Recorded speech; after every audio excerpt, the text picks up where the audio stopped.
Welcome to the Gen X Reboot interview series. In this segment, we're diving deep into the life experiences and wisdom of one of our awesome community members, Marquis Jones. We'll be exploring his personal story of growth, discussing his unique challenges and opportunities, and sharing valuable insights he's learned along the way. So sit back, relax, and get ready for some engaging and thought-provoking conversation. Hey there, Marquis. How are you doing? What's going on, Pete? How you feel? I'm feeling really good, but I'm going to be feeling a lot better, and I think everyone else will. So I'm just going to kick it over to you to share your story because that's what everyone's here for anyway. Wow, man, that's great, man. Well, first, Pete, thank you for this time, a capsule of time. Let me share my story with the Gen X group, man. Ever since we started this one, man, I've been on a different path. Like, wow, reboot.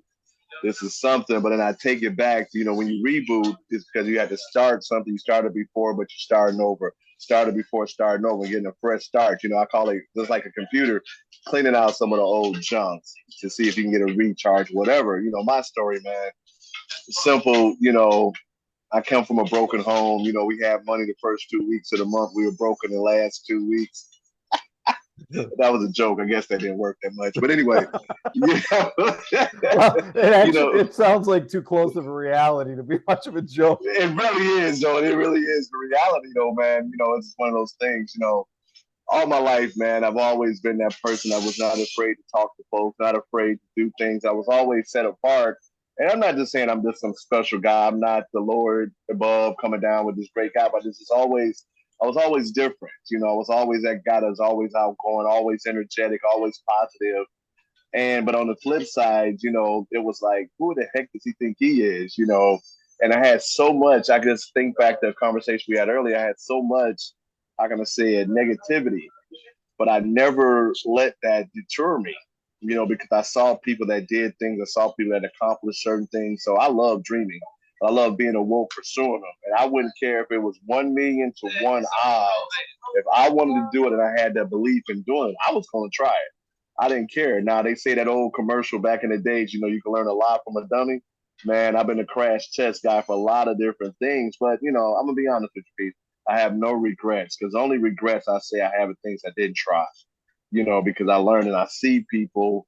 I'll go back to this. If I saw one person that was able to accomplish something, I would say I could do it as well if that was my desire. So, man, I pushed it, did my thing. I was always an athlete, involved in all kinds of social things with school, worked.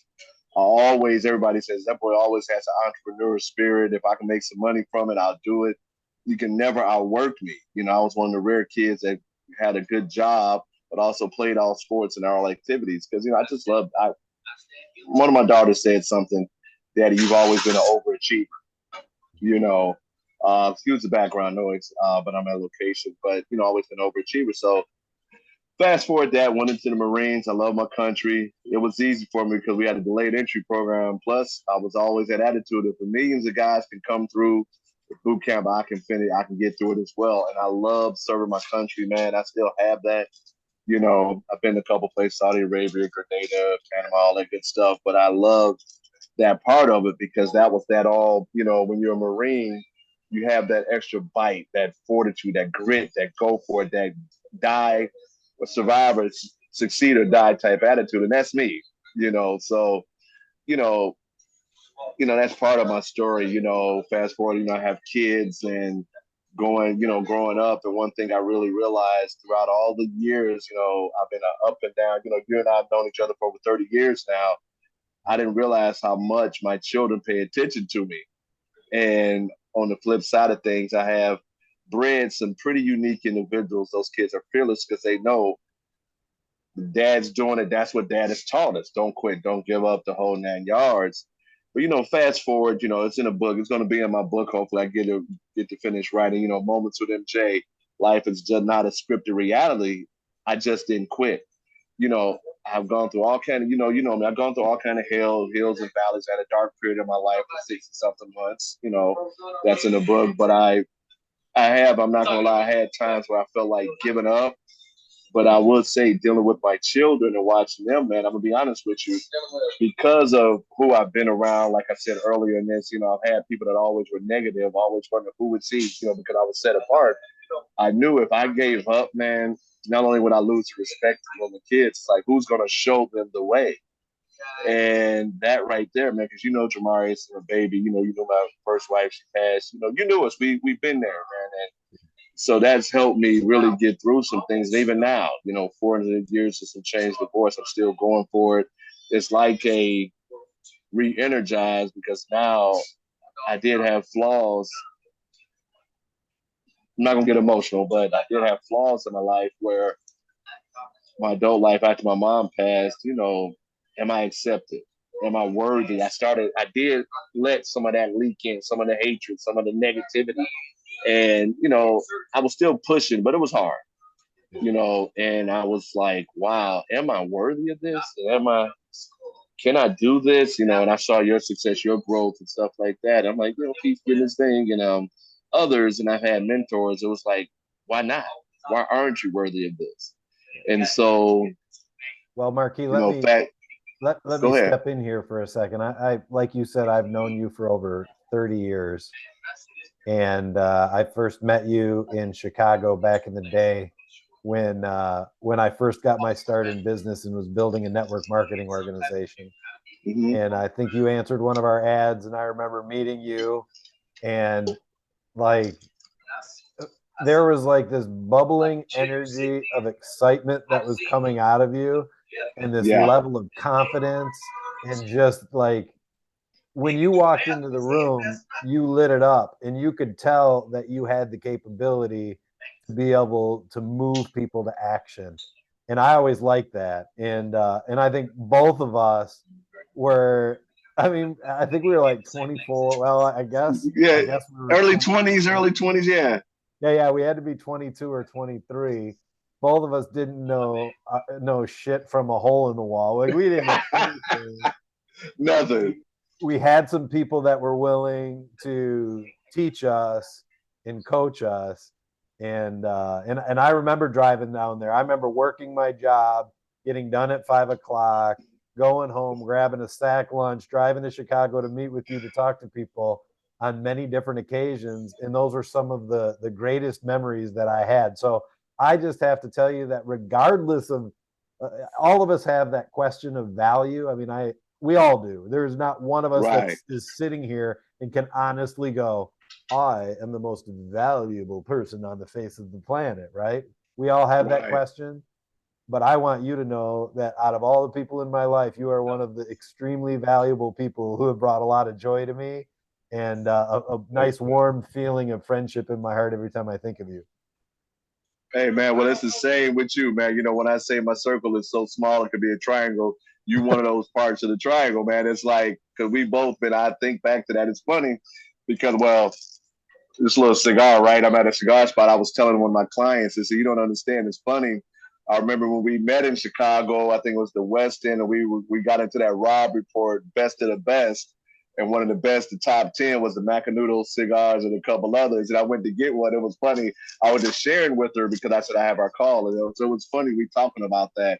And yeah, man, there's one thing about me though, man. Although I may get in the dumps, man, I do not falter, man. I do not, hey, really, negate that I do have that confidence, man. And you helped me, reminded me of that, man. So, even in to finish off this part of the story, even with that, man, it's like part of this Gen X, the reboot stuff, sharing this, listening to some of the other folks. We're on the Zoom call, an introductory call. I'm like, man, these some folks, these my Gen Xers right here. Because that reboot, like everybody's going through, they go through. And I'm like, how about it, man? So, I'm just excited, man. And, here we go, So you mentioned quickly and walked by it. You said, I had like some stuff in my life. I had the dark period. Like there's this 60 months, and then you kind of walked beyond it. Is there anything else you'd like to share about that? Because that's an area that you and I have never really talked about. Like, man, Pete, I'll share it with you, man, and I'm not ashamed of it. I kind of disappeared on what I call a federal vacation. I did some things that was years ago after my mom had passed in 1991. I'm not too proud of, and running money, getting involved with some of the wrong kind of dudes and this and that. So, I went away for 62 months. I was gone in my life because I remember it was a dark period, but it was a learning period for me, man. I'm not ashamed of it. Hey, I went away to federal prison for a while, and but coming out, my attitude, this to show you, and I thank God for it, man. I ended up before I'm leaving, I'm ended up doing counseling for others. I'm ended up having a mentorship program. I remember it's the word, and it was funny. We had a dog on long walk and talk. He said, "Man, you're gonna be missed here, man." It's really because I would talk for others, help them speak. A lot of the guys, and I'm not knocking anybody with a job. They were happy for a $20,000 a year job and this and that. I said, "Man, y'all out of y'all damn mind. I'm six figures when I come out of here. I'm sorry." And I shared with them why it was such a way to do it. So when I got out, it was amazing that the powers that be, they were like, "Dude, you are different. Did you belong there?" I said, "No, well, I did something. Hey, I paid my time."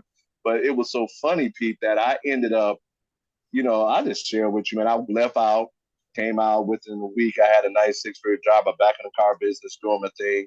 I was hired by the probation folks to help orientate guys coming out. Like, this is how you do it coming out. And it was always that positivity. But let's just say, I was supposed to, I have all my voting rights back. I have my gun rights back, all that good stuff. I have a high paying job then.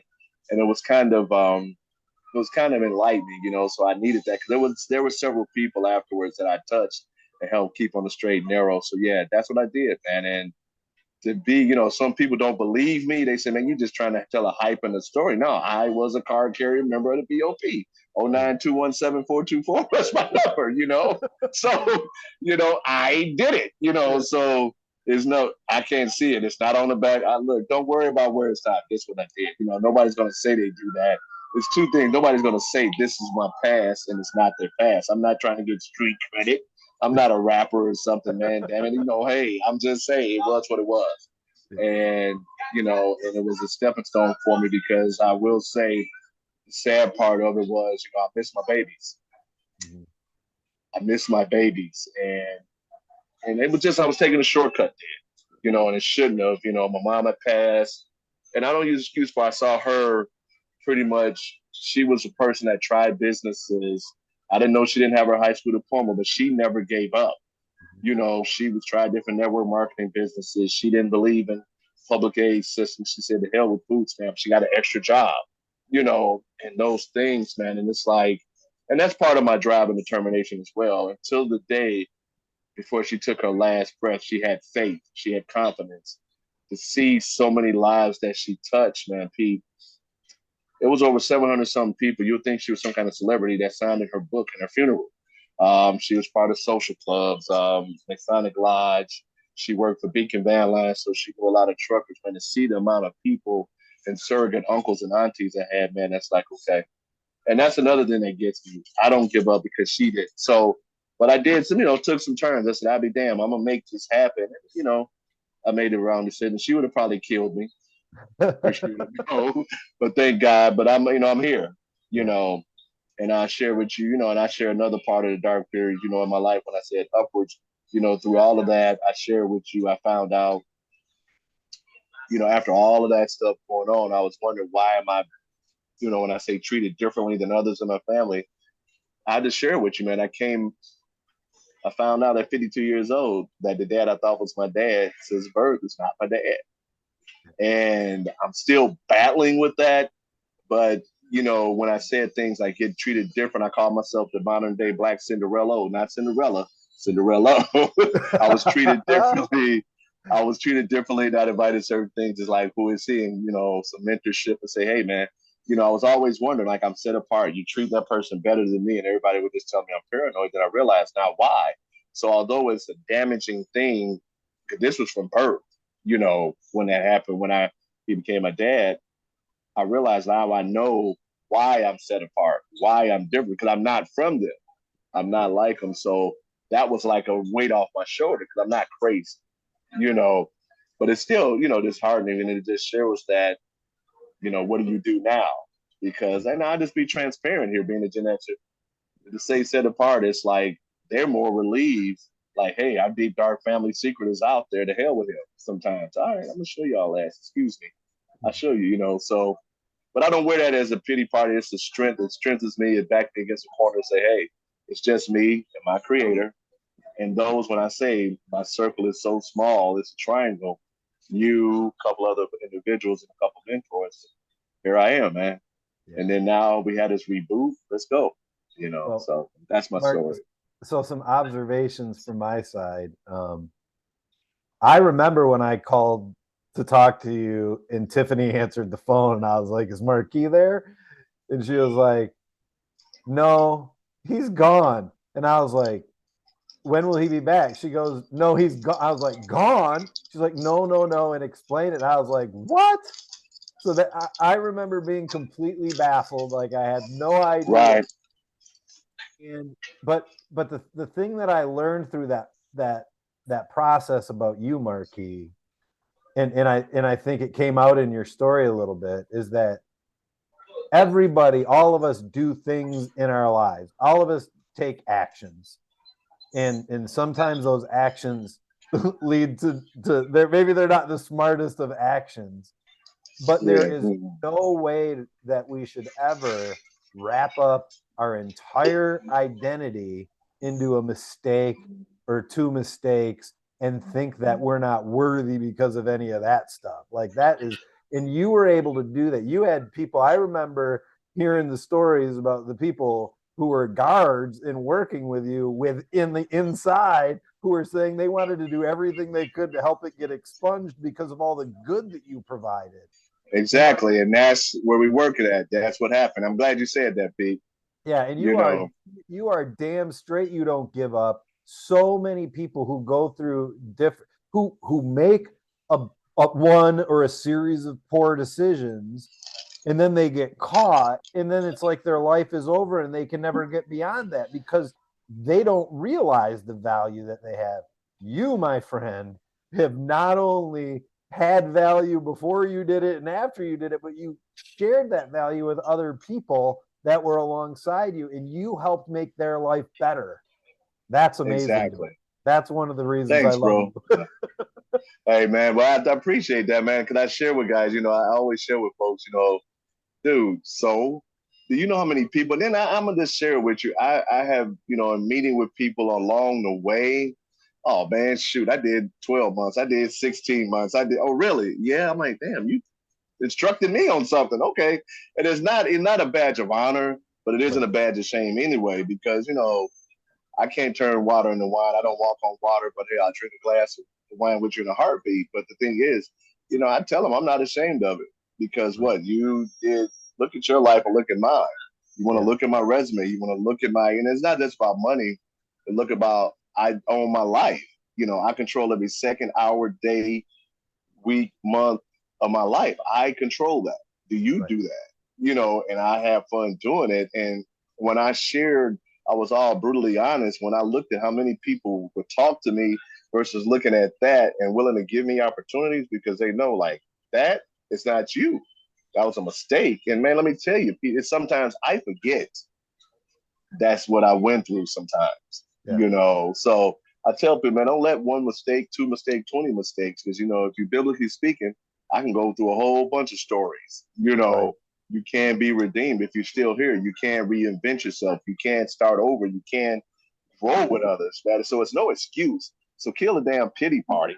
Right. Because it's, trust me, and I look at me like this here. I know there's two people on this earth who would fight to the death to have the exact life that I went through. I'm talking all the pain, all the ups, downs, this and that, because they say somebody's went through situations far worse than you have. Right. You know what I mean? So how in Yep. the hell do I sit up here and have a pity party and get mad and be ashamed? I said, man, please. It's people and stories that have gone through far less. Hey, I'm kind of glad cannabis is legal now in certain states. I hate it that I'm here in Alabama, but hey, hey, I do that. People love that. They do things. They just say, man, it is what it is. So Yeah, you hey, need I'm to good. you need to move to a state that gets it a little bit more, my friend. Man, Pete, ever since I remember the first time when I went to Grand Rapids, man, I think it was around the time. It was when we were coming to little events, and I remember was it Purple West, Purple East, or something like that. What's that place called? And I'm sitting there looking like, those are bongs. Those are this and that was. Yeah, I was like, Yeah, that was back in the day, obviously, where nothing was legal up here. Right. But Illinois has always been so locked down on even having anything that carries it in it that it would be a shock. Exactly. So I'm like, wow. So now it's like, man, and then just fast forward, man. And I got to look at you, man. I know it's about me right now, but I look at you, what you've gone through, your family's gone through, and I'm like, my man has gotten it. We were in the trenches together, and I look at you, man, and I'm like, that's my dude. I got a crazy Polish kid that's my best friend, and I'm like, hey, it's funny. It's good to go. And don't laugh at me. I'm about to make you laugh. Every time I go to get me some smoked sausage, the Polish sausage, right? I see kielbasa, and I remember the time I just grabbed some kielbasa, and we were at your house, and I threw them on the grill, and your dad, you were looking like, what in the hell is he doing? That's how you could feel. And it was your dad who showed me the right way to put them in beer and the roast and all that good stuff. To this day, every time, Pete, I see the word kielbasa, I think about that weekend, and it's just, we go back. Oh yeah, that's hilarious. Well, and I think we have to share a story, Marky, because I see that you've emotionally finally gotten over this issue that I'm sure plagued you for at least almost a couple decades. But you took me on in a basketball game up at the Shack up in Jugville, Michigan, and you told me you were going to whoop me, and I believe the final score was 15-1. Marquis, just y'all can't tell because he's sitting down, but Marquis about 6'4". Yeah, I'm not no short guy. Pete was a run. Go ahead, Pete. Pete was throwing. I made him fry practically, and literally. I mean, it took him a long time. In front of my wife, in front of the whole team, this crazy short, dorky Polish kid hook shot and hooking. I'm running past you, finger roller, couldn't even hit a dang layup, and you beat me to death. To the only, it's not a culture thing, but I'm gonna say it. Excuse me, y'all out here if you're sensitive. Crazy white boy just beat me. He's not an athlete. Okay, Jesus Christ. Granted, we were both tipsy a little bit. We had a couple cocktails that day, but it was funny as heck. To this day, I remember like it was yesterday. We're at the Shack. Everybody's out there. We supposed to be leaders, and they're coming here. We going back. I said, my guy beat me, man. And to this day, when you don't, let's rewind a little bit. You damn near killed me in your backyard. You and Doogie and Ducky. And I then had to get stitches when I tried to go up for a shot, and you guys bridged me, and I hit my face on the concrete, and I bounced. And that's another story. That was a crazy one. Oh my God! I went to kind of box him out a little bit, and my boxing out caught him at the perfect angle or the worst angle. And I'm going up in the air. Yeah, went head first into a crack in the cement in the driveway. It was terrifying. So yeah, we had to emergency room that day. So the moral of that story is I will fight to the emergency room to win. So you better watch out. Hey, but guess what, man? But you know what though, man? There's never no malice. It's always in love, And like I said, we 30 years in, man. 30 years plus, and it's grateful. And then it had a Gen X reboot, man. I wouldn't trade my life for the world, man. And that's the thing, man. And that's where I'm at. Well, and we have, I think it's really interesting. And the more people that I've talked with about just this group and kind of just the intent behind it, right, is to get a bunch of people that are going through similar phases in life. We're all in the same phase. The majority of us are looking at changing something, right, or doing different things because now that we're older, we can. Hold on. Hi, everybody. So no, but like we're all like looking for, and now we have this platform, like we're doing this crazy fire walk coming up in June, and now we have a bunch of people who are like, hey, that sounds good. They're like, who knows what the next thing is? Maybe we'll all skydive or something. But it's just fun to have a group of people who are are there to do stuff with, who are there to kind of get to know and share our stories with each other, because you never know when Man, it'll lead. man, Pete, when I just, I can't remember everybody's name, just listen to the stories of health issues, people saying they're dying, restart, bankrupts, I'm like, wow. People have gone through some gone throughs, but they went through, they go through, and it's like, here we are, Yeah. and it said Gen X Reboot because we need to reboot. I'm going to share it with you and you little millennials or whatever, whoever listening to this, and use this not as a slight, just use this. Y'all don't know nothing. Really, y'all are quit before, and don't quit. Let's dig deeper and learn from this, okay? Because, dude, we gone through some go throughs, and it's an opportunity every time I wake up. It's a reboot. It's a chance to do it again. Now you can learn from some other stories, and then the networking. I can't wait for the firewall, man. I can't wait for that because the Gen X reboot, a chance to restart, a chance to do it again, a chance to enhance. Sometimes with us being entrepreneurs, we do have a little edge. It's called an ego, and sometimes we do it ourselves. We don't have anybody to be transparent with because those we talk to, they don't understand us. They're much rather say, no, you need to do this. What's your plan B? What's your plan C? And everything. No, we're a little different. So we tend to be extroverted introverts because we don't relate to too many people. So when we look at this Gen X reboot group, oh my God, man, my story is pale in comparison. Lord have mercy. I'm the rookie in a bunch. Me and my dramatic ass, excuse me. I'm like, these folks have been through some stuff. So you grow for it and they still going. And then you're growing and going. It's amazing, man. So we got a good thing, man. And I'm hyped up about it. Well, it's amazing when you start when you finally come to that realization, it's really easy when things happen to us to feel overwhelmed and to feel like it's like, oh, why is this happening to me, and blah blah blah. But the bottom line is, like, when you finally realize that everybody goes through shit, it doesn't matter who you are. We're all going to be born, we're all going to go through shit, and we're all going to die. And our quality of life is pretty much going to be determined on how well we attach proper meaning to the shit that we go through and make it through with a good positive attitude.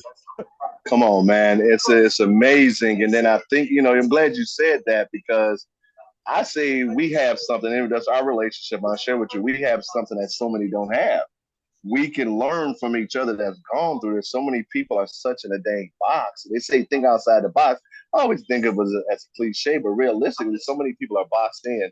We go through shit. We do this. We get all these counseling. That's why these fake counselors and gurus just verbalize and regurgitating the same shit, helping these people. They think it's good for them, or they supply them with drugs or whatever to get through things. I'm like, nah, I like this way because I know it's there. I know it's good. I know we can go through it and grow. No, heck, I even look at our relationship, things that happen with me, people to get to know me, like you and I, we had a call early, look, I'm a tell me the time, don't bill me a clock.